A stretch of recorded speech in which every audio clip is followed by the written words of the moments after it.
ถือว่ามีคนหมิ่นมาหลายๆคนว่าแต่ละบ้านจะมาเก็บกะเพเนาะมีแต่ว่าหมิ่นมาอยากมาเก็บกะเพก็มาโลดเนาะโนโล3,000บางทีเข้ามาบักหลายคนนึง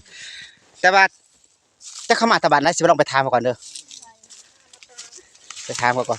มาหลายคนเติบได้นี่ ถามเสือสีแดงนี่ได้ก่อนเสือสีแดงก่อนอันมาตะบ้านไหนนี่โอ้ข่อยบ่แต่บ้านนี่พุ่นเด้อบ้านนะครับบ้านข่อยหั่นบ่โอ้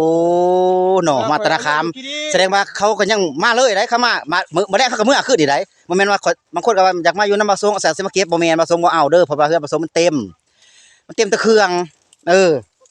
มาแต่นาคามพุ่นผู้ดีมาใส่อีกคือกันห้วย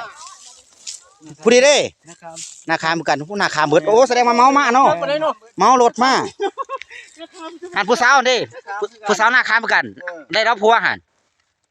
เม็ดบ่ปากบาดนี่ผู้สาวบ่ปากบาดนี่คักหลายเบิ่งไปหาเบิ่งผู้ใส่ผู้สาวก่อนบ่เทื่อเขาว่าท่านมีแฟนบ่จักอันนั้นโอ้เก็บงามเป็นงามบ่ต้องเก็บงามลูกก็ได้ฮู้เอาโลดข่อยเป็นเจ้าของสวนนี่ฮู้เอาโลด